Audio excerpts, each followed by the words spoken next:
નમસ્કાર વિદ્યાર્થી મિત્રો, અમારી યુટ્યુબ ચેનલમાં અમે તમારું હાર્દિક સ્વાગત કરીએ છીએ। આજે આપણે ધોરણ 6 ની અંદર પાઠ નંબર 6 આપણી આસપાસ થતા ફેરફાર તેના વિશે આપણે વાત કરવાની છે।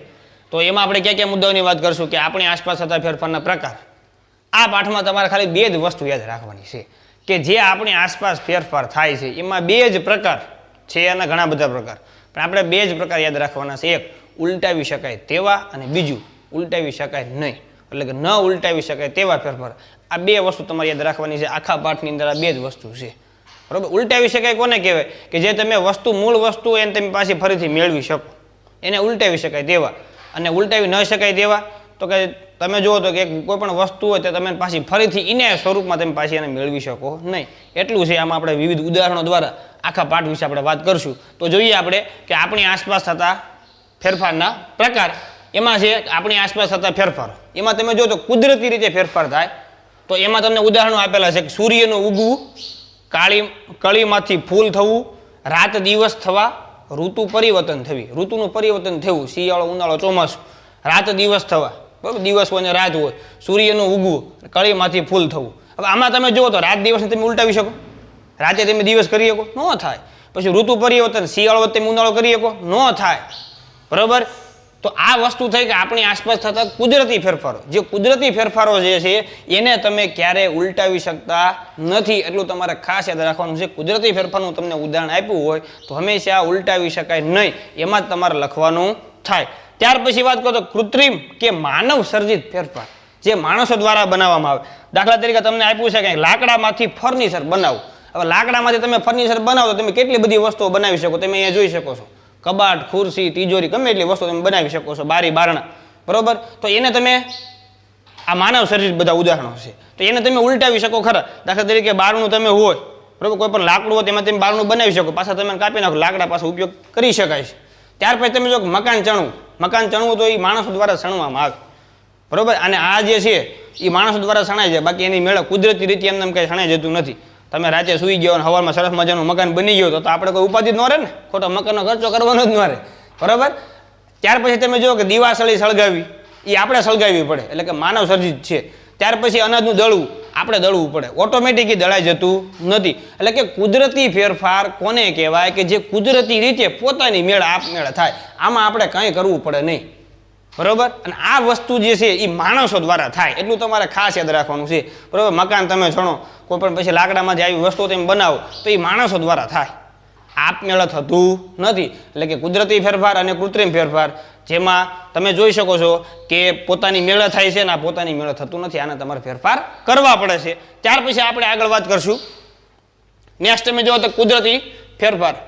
કુદરતી ફેરફારમાં તમે જુઓ કે જે સમયની સાથે પોતાની જાતે થતા હોય, સમયની સાથે પોતાની જાતે થાય, એમાં આપણે કંઈ કરતા નથી, જે આપણે હમણાં વાત કરી હતી કુદરતી ફેરફારો। અહીંયા તમને આપ્યું છે ખેતરમાં બદલાતો પાક, તમે કોઈ પણ બીજ વાવો તો એમાંથી ઓલરેડી છોડ બની જાય, એની વૃદ્ધિ થઈ જાય, મોટો થઈ જાય, સુકાઈ જાય અને પાછું ખરી પડવું। કોઈ પણ છોડ હોય, બરોબર, એ તમે પછી જુઓ અમુક સમય પછી શું થાય તો વૃક્ષના પાંદડામાં રંગમાં ફેરફાર થવો, રંગ બદલાઈ જવો, પુષ્પનું ખીલવું, મુરઝાઈ જવું, ખરી પડવું, ઓકે। ત્યાં આમાં તમે જોઈ શકો છો કે ખેતરમાં આપણે તમે પાક લો, તમે બીજ વાવી દો છો, પછી આપણે શું કરીએ છીએ એની માવજત કરીએ છીએ, બાકી બીજમાંથી છોડ બને, એની વૃદ્ધિ થાય, મોટા થઈ જાય, પછી પાછા એ પાંદડાના ખરી જાય, પછી પર્ણમાં રંગમાં ફેરફાર થાય, એમાં આપણે કાંઈ કરતા નથી, એ કુદરતી રીતે એમાં થાય છે। શું આપ્યું છે કે સમયની સાથે પોતાનામાં ફેરફાર થાય, બરોબર। ત્યાર પછી પુષ્પનું ખીલવું, પુષ્પ ખીલે છે, એમાં આપણે કાંઈ કરીએ માવજત કરવા સિવાય, તો એ પોતાની મેળે ખીલે છે, પછી મુરઝાય એટલે પાછું ભેગું થઈ જાય છે, આપણે મુરઝાયું તો મુરઝાય છે ન થાય, પછી એ પુષ્પ છે નીચે પડી જાય, બરોબર, ખરી પડવું। ત્યાર પછી તમે જો અહીંયા તમને આપ્યું છે કે પ્રાણીઓના શરીરની વૃદ્ધિ। આપણા શરીરની આપણે વાત કરીએ કે આપણે શરૂઆતમાં કેવા હોય, નાનું તો બાળક હોય, બરોબર। ત્યાર પછી તમે ધીમે ધીમે ધીમે ધીમે જેમ સમય જાય છે એમ શું થાય છે, એનામાં જાતે પરિવર્તન આવે, નાનામાંથી મોટું થયું, એનામાંથી મોટું વૃદ્ધશૈલા થઈ જાય, પછી માણસનું શું થઈ જાય છે, મૃત્યુ થઈ જાય છે। એટલે આ પણ કેવો છે, કુદરતી ફેરફાર છે, આ માનવ સર્જિત ફેરફાર નથી, કારણ કે કુદરતી રીતે આપણા શરીરની અંદર વૃદ્ધિ થાય છે, આપણે જાતે વૃદ્ધિ કરતા નથી। એટલે આ વાત હતી કુદરતી ફેરફારની, આ તમારે ખાસ યાદ રાખવું। બીજું કે આપણા વાળ અને નખ તમે જુઓ, વાળ અને નખ તો એ પોતાની જાતે વધે છે, આપણે વધારીએ છીએ પોતાની જાતે, એટલે કે કુદરતી રીતે સમય સાથે એમાં પરિવર્તન આવે છે। પછી વજન વધવું, આકાર બદલાવો, આ તમારો ચહેરો જે છે તમે જુઓ, બરાબર. ચહેરાનો દેખાવ પણ અમુક સમય તમે નાના હો ત્યારે અને મોટા થાવ ત્યારે આપણા ચહેરામાં ફેરફાર તમને જોવા મળે. બીજું કે આપણું વજન વધવું, આપણો આકાર બદલાવું, આપણું વજન વધી જવું, ઉંમર થાય વજનમાં વધારો થાય, આ બધા ફેરફારો કેવા છે? કુદરતી ફેરફારો છે. એ તમારે ખાસ યાદ રાખવાનું છે. ઓકે, ત્યાર પછી આપણે વાત કરીશું કૃત્રિમ કે માનવ સર્જિત ફેરફાર. કૃત્રિમ એટલે કે માનવો દ્વારા કે જે આપણે કરતા હોઈએ. ફેરફાર કોણ કરે છે? આપણે ફેરફાર કરીએ છીએ. લાકડામાંથી ફર્નિચર બનાવવું, પછી મકાન બનાવવું, પછી વિવિધ યંત્રો બનાવવા, ઘર ખરીદીની ચીજ વસ્તુનું નિર્માણ કરવું. ઘરે આપણે ઘણી બધી વસ્તુઓ લાવીએ છીએ, એનું નિર્માણ કોણ કરે છે? માનવો દ્વારા કરવામાં આવે છે. એટલું યાદ રાખજો. ત્યાર પછી કે શું બધા જ ફેરફારને હંમેશા ઉલટાવી શકાય ખરા? આ જે આપણે ફેરફારો આપણે જોઈએ તો આ બધાને ઉલટાવી શકાય ખરા? તો ના, એવું હોતું નથી. બધા ફેરફારોને આપણે ઉલટાવી શકાતા નથી. બરોબર, બધા જ ફેરફારોને આપણે ક્યારે ઉલટાવી શકાય નહીં. તો આપણે જોઈએ કે કુદરતી ફેરફારો ક્યારેય પણ ઉલટાવી શકાય નહીં. મેં તમને જે વાત કરી એમ કે કુદરતી જે ફેરફારો છે એને તમે ક્યારેય ઉલટાવી શકતા નથી, કેમ કે એ કુદરતની રીતે થાય છે, આપણી રીતે થતા નથી. એટલું ખાસ મગજમાં બેસાડજો. ત્યાર પછી કૃત્રિમ કે માનવ સર્જિત ફેરફારોને કેટલાક અંશે ઉલટાવી શકાય. જે કૃત્રિમ ફેરફાર એટલે કે માનવો દ્વારા જે વસ્તુ બનાવવામાં આવેલી છે એ ઘણા અંશે એટલે કે અમુક અંશે તમે એમાં ફેરફાર કરી શકો. બાકી મોટાભાગની અમુક વસ્તુઓ બની ગયા પછી એમાં પણ ફેરફાર થાય નહીં. આટલું ખાસ યાદ રાખજો. ત્યાર પછી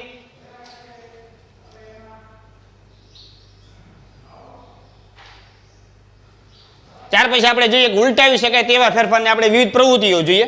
પ્રવૃત્તિ નંબર 1, કોઈ પણ એક સરસ મજાનું બાળક છે એ શું કરે છે? ફુગ્ગો ફૂલાવે છે.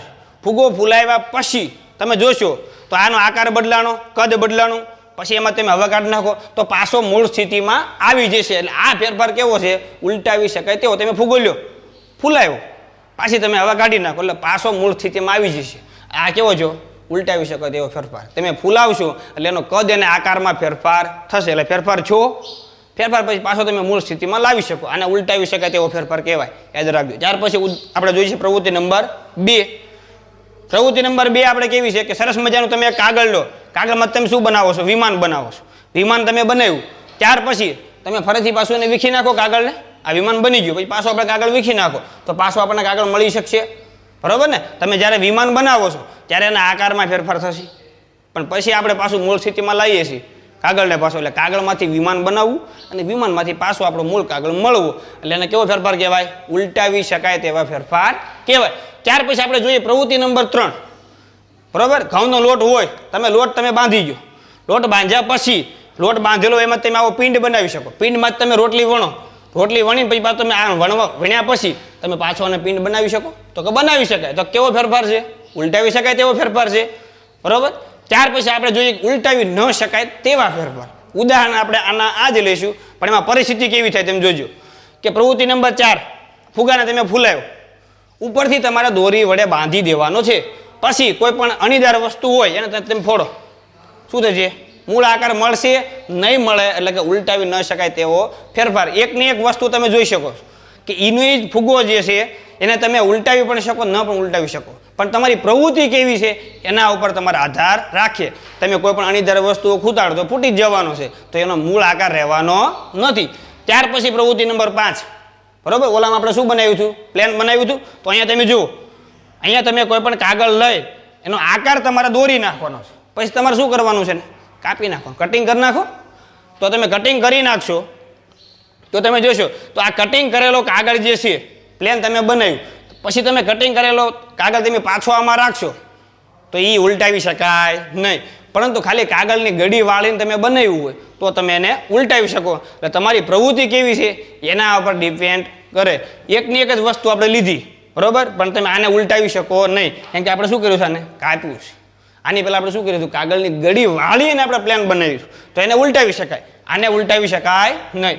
ત્યાર પછી પ્રવૃત્તિ નંબર 6 તમે જુઓ કે આપણે પિંડ બની ગયો, રોટલી વણી નાખી, પછી આપણે રોટલીને શેકી નાખી છે. તમે જોજો તો પછી એમાંથી પાછો પિંડ બનશે? ક્યારેય બને નહીં. એટલે એને ઉલટાવી શકાય નહીં. આ ખાસ યાદ રાખજો. ત્યાર પછી આપણે વિવિધ ઉદાહરણો જોઈએ કે ભાઈ સતત તમે પેન્સિલ તમે વાપરો છો, બરોબર, પેન્સિલ તમે વાપરી દે એટલે આની તમે છોલવી પડે. પછી પેન્સિલ વપરાય જાય, તમે જેમ જેમ વાપરો છો પેન્સિલ કેમ થતી જાય? નાની થતી જાય. તો પાછી મોટી પેન્સિલ મળે એમાંથી? ન મળે. એટલે કે ઉલટાવી શકાય નહીં. પછી તમે રબર વાપરો છો, તો રબર તમે કોઈ પણ વસ્તુ તમે પૂછો રબર ઘસાશે, તો રબર ઘસાઈ ગયા પછી પાછું મોટું રબર મળી શકશે એમાંથી ને એમાંથી ન મળે, એટલે કે ઉલટાવી શકાય નહીં. પછી તમને અહીંયા એક ઉદાહરણ આપ્યું છે કે કુંભાર જે છે સરસ મજાના માટલા બનાવે છે, તાપની ભઠ્ઠીમાં માટલા બને એટલે કેવા બની જાય? સખત બની જાય. હવે સખત બની ગયા પછી પાછી એમાંથી માટી મેળવવી કેવી છે? માટી મેળવીને પાછા માટલા બનાવવા કેવા છે? મુશ્કેલ છે. કેમ કે માટી કેવી થઈ ગઈ છે? ગરમ થઈ અને સખત થઈ ગઈ છે, તપી ગઈ છે, પરફેક્ટ પાકી ગઈ છે. એટલે એમાંથી પાછા ફરીથી માટલા બનાવવા કેવા છે? માટીમાંથી ફરીથી શક્ય નથી. એટલે આ બધા ફેરફાર કેવા છે? ત્રણે ત્રણ ઉલટાવી ન શકાય તેવા ફેરફાર છે, ખાસ યાદ રાખજો. ચાલો ત્યાર પછી આપ્યું છે ને ફેરફાર ઉલટાવી શકાતા નથી, આ ત્રણે ત્રણ. હવે તમને એક સરસ મજાનું કોષ્ટક આપ્યું છે, તમે કોષ્ટક વાંચો તો તમે જુઓ કે ફેરફાર ઉલટાવી શકાય હા કે નામાં જવાબ લખવાનો છે, બરોબર. એમાં તમે જુઓ તો કે કાચા ઈંડામાંથી બાફેલું ઈંડું, કાચું ઈંડું હોય બાફી નાખો તો પાછું કાચું ઈંડું મળે? કોઈ દી ન મળે. એટલે આમાં તમારે શું લખવાનું? ના લખવાનું છે, બરોબર. ત્યાર પછી તમે જુઓ તો કે ખીરામાંથી ઈડલી, હવે ખીરું હોય એમાંથી ઈડલી બની ગયા પછી પાછું ખીરું મળે? ન મળે તો ના લખવાનું. ભીના કપડામાંથી સુકાયેલા કપડાં, ભીના કપડાં સુકાઈ જાય, સુકાયેલા કપડાં તમે પાછા ભીના કરી શકો તો એમાં હા આવશે. ફેર ઊનના દોરામાંથી બનાવેલ સ્વેટર, ઊનનો દોરો હોય, ગૂંથવાની પ્રક્રિયા તમે પ્રકાર નંબર 3 રેસાથી કાપડ સુધી એમાં તમે ભણી ગયા. ગૂંથણ, એમાં તમે ગૂંથો તો કાપડ સરસ મજાનું બની જાય. હવે એને તમે કોઈ પણ એક દોરો ખેંચો તો પાછો ઊનનો દોરો મળી જાય. તો આ ઉલટાવી શકાય તેવો ફેરફાર છે. ત્યાર પછી તમે જુઓ તો કે અનાજમાંથી બનાવેલ લોટ, હવે અનાજમાંથી લોટ દળાઈ ગયા પછી લોટમાંથી પાછું અનાજ મળે? કોઈ દી મળે નહીં, એટલે ઉલટાવી શકાય નહીં. ઠંડા દૂધમાંથી ગરમ દૂધ, ઠંડુ દૂધ હોય તેમ ફ્રીજમાં મૂકી ઠંડુ, ગરમ કરો એટલે ગરમ, પાછું ફ્રીજમાં મૂકો પાછું ઠંડુ, ઉલટાવી શકાય. એટલે એમાં હા. સીધી દોરીમાંથી ગૂંચવાયેલી દોરી, દોરી સીધી હોય ગૂંચવાઈ ગઈ હોય તમે પાછી સીધી કરી શકો તો એ ઉલટાવી શકાય તેવો ફેરફાર છે. કળીમાંથી પુષ્પ, હવે કળીમાંથી પુષ્પ બની જાય તો પુષ્પમાંથી કળી ક્યારેય બને નહીં, એટલે એ ના આવશે, ઉલટાવી શકાય નહીં. દૂધમાંથી પનીર, હવે દૂધમાંથી પનીર બની ગયા પછી પનીરમાંથી પાછું દૂધ મળે તો એને ન ઉલટાવી શકાય. ગાયના છાણમાંથી બાયોગેસ, હવે ગાયના છાણમાંથી બાયોગેસ બની ગયો તો બાયોગેસમાં છાણ બને તો ના આવશે. ખેંચાયેલા રબરમાંથી સામાન્ય કદનું રબર, તમે કોઈ પણ એક રબર તમે લઈ લો ને તમે ખેંચો તો પાછું સામાન્ય કદમાં આવી જાય. પછી થીજેલા આઈસ્ક્રીમમાંથી પીગળેલો આઈસ્ક્રીમ, થીજેલો આઈસ્ક્રીમ હોય, દાખલા તરીકે તમે દુકાનેથી તમે ઘરે આવો થોડીક વાર લાગી તો થોડો ઘણો પીગળી ગયો પણ તમે એને ફ્રીજમાં મૂકો તો પાછો ઠંડો થઈ જાય છે, તો એમાં ફેરફાર કરી શકાય, એટલે ઉલટાવી શકાય તેવા ફેરફાર. આ તમારે યાદ રાખજો, આ પાઠની અંદર 2 જ વસ્તુ યાદ રાખવાની, ઉલટાવી શકાય તેવા ફેરફાર અને ઉલટાવી ન શકાય તેવા ફેરફાર. ઉદાહરણ વાંચવાનું, એને તમારે ક્રિયા સમજવાની છે. શું સમજવાની છે? ક્રિયા સમજવાની. કેવી ક્રિયા? કે કાચા ઈંડામાંથી બાફેલું ઈંડું, કાચું ઈંડું હોય તો મગજમાં વિચારો કાચું ઈંડું છે, પછી બાફી નાખો એટલે આપણે તવી ઉપર બાફવું પડે, અથવા તો તમે કુકરમાં પાણી લઈને તમે બાફો, બાફેલું ઈંડું પાછું હતું ને એવું થઈ જશે, ક્યારેય થાય નહીં. એટલું તમારે ખાસ યાદ રાખવાનું છે. ત્યાર પછી આપણે આગળ જોઈએ. એટલે આવી રીતે તમારા મગજમાં વિચારવાનું કે આવું હતું તો આવું થાય, તો એમાંથી પાછું નહીં મળે તો ક્યારેય મળવાનું નથી, એટલું યાદ રાખવાનું. એટલે એવી રીતે હવે જો અહીંયા તમને જે ઉદાહરણો આપેલા છે કેવા છે કે અન્ય રીતે કોઈ ફેરફાર કરી શકાય વસ્તુની અંદર, અન્ય બીજી કઈ રીત છે તો તમે જુઓ કે ધાતુનો ઓજાર, આ તમને આપ્યો છે એનો હાથો, પાવડાની વાત થઈ છે, બરોબર. આવું તમે લ્યો તો એ લાકડાનો હાથો, તો હવે આ જે વસ્તુ જે છે એ લાકડાના હાથામાં ચડાવવાની છે, તો એને શું કરવું પડે કે એને તમે ગરમ કરો. એટલે એ જે ગરમ કરશો એટલે લોખંડની વસ્તુનો નિયમ છે કે ઉષ્મા વહનની રીતે ગરમ થાય અને એની કદમાં એટલે કે થોડોક વધારો થાય, એટલે કે જે વસ્તુ હતી એમાં વધારો થશે તેમ પછી એમાં લાકડાના હાથામાં નાખી ગયો પછી પરફેક્ટ ઠંડુ પાડતા શું થઈ જાય? લાકડાનો હાથો અંદર ફિટ થઈ જાય. એટલે કે આ ઉલટાવી શકાય એવો ફેરફાર છે, પાછો કાઢી પણ શકાય અને ફિટ પણ કરી શકાય. તો અહીંયા તમને આપ્યું છે કે પહેલાના સમયની અંદર તમે જુઓ તો બળદગાડું હતું, અત્યારે બળદગાડા બહુ ઓછા જોવા મળે છે, પણ બળદગાડું જે હતું એને આવા લાકડાના વ્હીલ આવતા છે, બરોબર. આ લાકડાના વ્હીલની ઉપર લાકડું વસ્તુ તમે જો તમે ચલાવો સામાન ભરી તો તૂટી જવાની શક્યતાઓ રહે, વજન વધારે હોય એટલે, કારણ કે અહીંયા બધી કડું પાડેલી હોય છે, લાકડું એટલું બધું કાંઈ જાડું ન હોય. પણ એના પર તમે આવી લોખંડની રિંગ તમે ચડાવી દો તો લોખંડની રિંગ શું કરશે? એનું ફરતું આવરણ બનશે. તો એને ચડાવવા માટે તો લોખંડની રિંગને તમારે શું કરવું પડે? ગરમ કરશો એટલે એના કદમાં વધારો થશે, સેજ અમથું કદ વધે એટલે એના પર તમે પરફેક્ટ રિંગ બેસાડો, પછી તમે એને ઠંડી પાડો. જો આ બેસાડી દીધી પછી તમારે એના પર પાણી નાખજો, પાણી નાખો એટલે ઠંડુ થશે એટલે આ રિંગ પાછી મૂળ સ્થિતિમાં આવી જશે. ગરમ કરશો એટલે એનું કદ વધશે પણ ઠંડુ પાડશો એટલે પાછું મૂળ કદમાં આવી જાય, એટલે એવી રીતે બેસી જાય. તો આ ફેરફાર કેવો છે? ઉલટાવી શકાય, કાઢી પણ શકાય અને સડાવી પણ શકાય. ત્યાર પછી તમને અહીંયા ઉદાહરણ આપેલું છે કે તમે પાણી જે છે એને તમે ગરમ કરો તો એનું શેમાં રૂપાંતર થશે? વરાળમાં રૂપાંતર થાય. પણ પાછી વરાળને મેળવવી હોય તો મેળવી શકાય, એના બાદ તમે કોઈ પણ ઢાંકી દો તો એ જે વરાળ તમે થોડાક સમય પછી જોશો, કોઈ પણ ચીપી આપણે ઊંચું કરવાનું તો વરાળ મળી, એનું પછી શેમાં રૂપાંતર થઈ ગયું? પાણીના ટીપામાં રૂપાંતર થઈ ગયું. તો આ ફેરફાર કરી શકાય છે. ત્યાર પછી તમે જુઓ કે આપણે બરફ લઈ લઈએ, બરફને તમે ગરમ કરો એટલે ઓગળશે, ઓગળશે કે નહીં ઓગળે? ઓગળી ગયો. હવે એને પાછો ફરીથી બરફ મેળવવો હોય તો ફ્રીજમાં મૂકી દો, પાછો બરફ મળી ગયો. તો કે પાણીમાંથી બરફ, બરફમાંથી પાણી, આ ઉલટાવી શકાય તેવો ફેરફાર છે. ત્યાર પછી આપણે બીજું ઉદાહરણ જોઈએ, પ્રવૃત્તિ નંબર 7 કે મીણબત્તી તમે સળગાવો તો ધીમે ધીમે શું થશે? બરાબર ને, એનું મીણ પીગળી જશે, નાની થઈ જશે. પણ નાનીમાંથી મોટી મીણબત્તી પાછી કરી શકાય? આની યાદ ન કરી શકાય. લંબાઈ કેવી થાય? ઘટી શકાય. એટલે આને ઉલટાવી શકાય નહીં. પરંતુ તમે મીણ લઈ લો, મીણને તમે ઓગાળો તો પ્રવાહી સ્વરૂપ થઈ ગયું, પણ પાછું તમે એને ઠંડુ પાડો તો પાછું ઘન સ્વરૂપ થઈ ગયું. તો આ ફેરફાર પાછો કેવો છે? ઉલટાવી શકાય તેવો ફેરફાર છે. ત્યાર પછી તમે અગરબત્તી તમે જુઓ, હવે તમે એને સળગાવો એટલે અગરબત્તી સળગશે એટલે એની રાખ નીચે પડશે અને એમાંથી ધુમાડો. હવે ધુમાડો અને રાખમાંથી પાછી અગરબત્તી બને ખરી? બને? ક્યારે બને નહીં. એટલે આવું વિચારવાનું. એટલે આને ઉલટાવી શકાય નહીં. ત્યાર પછી એવી દીવાસળી, દીવાસળીને સળગાવો તો પાછી મૂળ સ્થિતિમાં પછી દીવાસળી આવશે? ક્યારેય ન આવે. એટલે ઉલટાવી શકાય નહીં. ત્યાર પછી આપણે ઉદાહરણ જોઈએ કે ભાઈ તમે સરસ મજાનું પાણી લીધું, પાણીની અંદર એક ચમચી શું નાખ્યું? મીઠું નાખ્યું. હવે તમે એને ગરમ કરો એટલે પાણીનું બધું વરાળમાં રૂપાંતર થઈ ગયું, તો મીઠું પાછું આપણને મળશે. આ ઉલટાવી શકાય કે પાણીની અંદર તમે મીઠું વગાડો તો ફરીથી પાછું મીઠું મેળવી શકાય? તો આ મેળવી શકાય. બરાબર, દરિયાની અંદર જે મીઠું બનાવવામાં આવે છે આવી રીતે બનાવવામાં આવે છે. ત્યાર પછી તમે આપણે બીજા વિવિધ ઉદાહરણો છે એક્સ્ટ્રા કે દૂધમાંથી દહીં બની જાય તો દહીંમાંથી પાછું દૂધ બનશે? ન બને. એટલે આને ઉલટાવી શકાય નહીં. બરાબર. ત્યાર પછી તમે જુઓ, એના પછી ઉદાહરણ આપણે જોઈએ નીચે કે ડામર હોય, ડામર આ ઘન સ્વરૂપ છે, ડામરને તમે ગરમ કરો એટલે એનું પ્રવાહી સ્વરૂપમાં રૂપાંતર થશે. તો પછી પાછો તમે ડામર ઠંડો પાડો એટલે પાછો ઘન સ્વરૂપમાં મળશે. તો આ ફેરફાર ઉલટાવી શકાય, આને ઉલટાવી શકાય નહીં. ત્યાર પછી આપણે ઉદાહરણ જોઈએ કે લોખંડની તમે કોઈ પણ વસ્તુ લીધી એને શું કરો છો? ગરમ કરો છો. હવે ગરમ કર્યા પછી પીગળે, એ ટૂંકમાં ઢીલું પડશે થોડુંક, એટલે ટીપ થાય એનો તમે યોગ્ય આકાર, વિવિધ આકાર તમે આપી શકો તો નવો આકાર બની ગયો. તો આ પણ કેવો છે? ફેરફાર ઉલટાવી શકાય તેવો ફેરફાર છે. બરાબર, કારણ કે તમે નવો આકાર બનાવી શકો છો, આમાં તમે બનાવી શકતા નથી. હવે યાદ રાખવાનું છે તમારે ખાસ કે કુદરતમાં થતા બધા જ ફેરફારો કદી ઉલટાવી શકાય નહીં, આટલું મગજમાં બેસાડી દેશો.